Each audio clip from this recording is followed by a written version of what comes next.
ইমপ্লান্টের ক্ষেত্রে single tooth থেকে ফুল arch two ফুল mouth replacement করা উচিত। পুরো পেশেন্টের কোনো দাঁতই নেই, একটাও দাঁত মাড়িতে নেই, সেক্ষেত্রেও আমরা মাল্টিপল ইমপ্লান্ট বসিয়ে প্রপার প্ল্যানিং করে পুরো সেট অফ টুথ আমরা রিপ্লেস করতে পারি।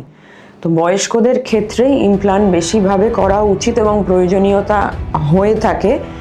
এটা একদমই একটা ভুল ধারণা যে ইমপ্লান্ট করলে এমআরআই বা সিটি স্ক্যান করা যায় না, কারণ টাইটানিয়াম এর ক্ষেত্রে এমআরআই বা সিটি স্ক্যানে কোনো রকম কোনো ইন্টারফিয়ারেন্স হয় না।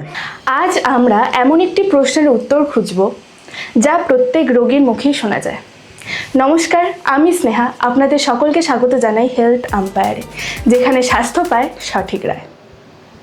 এই প্রশ্নের উত্তর দিতে আজ আমাদের সঙ্গে রয়েছেন বিখ্যাত দন্ত চিকিৎসক doctor Rumila Pal, Newtown dental clinic থেকে। ম্যাম, আপনাকে স্বাগতম আমাদের হেলথ আম্পায়ার চ্যানেলে। Thank you Sneha. Thank you ma'am. Implant জিনিসটা আসলে কি, সেটা আমরা ম্যামের থেকে সহজভাবে জেনে নেব। ইমপ্লান্ট হচ্ছে basically the most modern treatment of tooth replacement. আমরা ইদানিংকালে টুথ রিপ্লেস করছি ইমপ্লান্ট দিয়ে, এটা হচ্ছে মোস্ট আধুনিক পদ্ধতি। এটাতে কি হয় না, এর মধ্যে একটা টাইটানিয়াম পোস্ট মাড়ির মধ্যে আমরা বসিয়ে দিই, যেটা এক্স্যাক্টলি দাঁতের মতো কাজ করে। অনেকেই ভাবেন যে আমার বয়স হয়েছে, আমার কি এখন ইমপ্ল্যান্ট করাটা ঠিক হবে? ইমপ্লান্টের ক্ষেত্রে সিঙ্গল টুথ থেকে ফুল আর্চ টু ফুল মাউথ রিপ্লেসমেন্ট করা উচিত।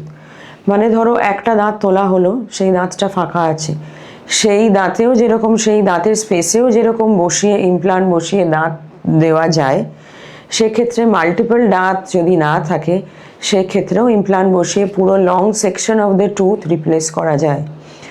যেমন ধরো ফুল আর্চ, পুরো পেশেন্টের কোনো দাঁতই নেই, একটাও দাঁত মাড়িতে নেই, সেক্ষেত্রেও আমরা মাল্টিপল ইমপ্লান্ট বসিয়ে প্রপার প্ল্যানিং করে পুরো সেট অফ টুথ 6 to 6 মানে first molar to first molar, বা যদি পসিবল হয় second molar to second molar মানে 7 to 7 আমরা রিপ্লেস করতে পারি।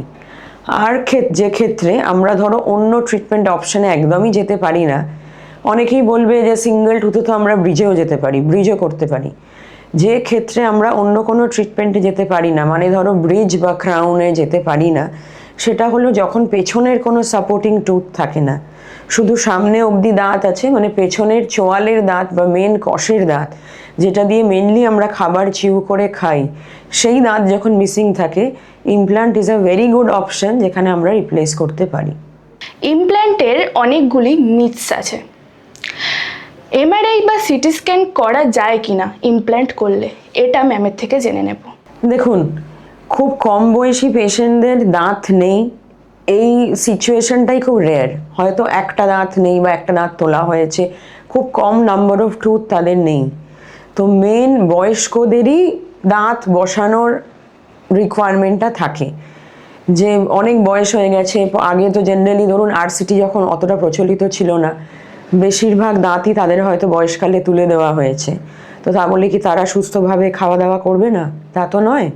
তো বয়স্কদের ক্ষেত্রেই ইমপ্লান্ট বেশিভাবে করা উচিত এবং প্রয়োজনীয়তা হয়ে থাকে, এবং বয়স্কদের ক্ষেত্রে কোনো রকম কন্ট্রাডিকশন নেই যে কোনো আপার লিমিট আছে বয়স্কদের ক্ষেত্রে যে এই বয়সের পরে করা যাবে না বা কিছু। সিভিয়ার কোনো হার্ট ডিজিজ আছে সেক্ষেত্রেও ইমপ্লান্ট করা যায় আয়নার ভ্যালু চেক করে বা স্পেসিফিক কিছু প্রিকশন নিয়ে, প্লাস ধরুন যদি সে কোনো রক্ত তরল করার ওষুধ খাচ্ছে, স্পেশালি ক্লোপিডোগ্রিল যদি খায়, সেগুলো বন্ধ করে করা হয়। এখন তো আমরা ইনফ্যাক্ট ইকোস্প্রিন খাচ্ছি, এরকম পেশেন্টদেরও ওষুধ বন্ধ না করে আয়নার ভ্যালুটা চেক করেই আমরা সার্জারিতে যাই, কোনো অসুবিধা হয় না তাতে। অনেকেই এটা ভাবেন যে কোন ক্লিনিকে গেলে আমি ইমপ্ল্যান্ট করাতে পারবো। ইমপ্ল্যান্ট করার জন্য কিছু বিশেষ সেটআপের বা ইনস্ট্রুমেন্টের প্রয়োজন হয়। কি কি সেটা একবার ম্যামের থেকে জেনে নেব। এটা একদমই একটা ভুল ধারণা যে ইমপ্লান্ট করলে এমআরআই বা সিটি স্ক্যান করা যায় না, কারণ টাইটানিয়াম এর ক্ষেত্রে এমআরআই বা সিটি স্ক্যানে কোনো রকম কোনো ইন্টারফিয়ারেন্স হয় না। যেরকম আমরা হাঁটু রিপ্লেস করে থাকি, যে ম্যাটেরিয়ালের নি রিপ্লেসমেন্টের প্রসেসেস ইউজ হয়, implant is a similar processes যেটা আমরা টুথে ইউজ করি, সেম ম্যাটেরিয়াল টাইটানিয়াম, সুতরাং কোনো ইন্টারফিয়ারেন্স হয় না। এই প্রশ্নটা আমরা প্রায়ই পেশেন্টদের থেকে পেয়ে থাকি, কিন্তু সেক্ষেত্রে কোনো রকম সমস্যা হয় না। ভিডিওটি যদি ভালো লেগে থাকে তাহলে একটা লাইক করবেন, শেয়ার করবেন এবং সাবস্ক্রাইব করবেন আমাদের চ্যানেল হেলথ আম্পায়ারকে। ধন্যবাদ।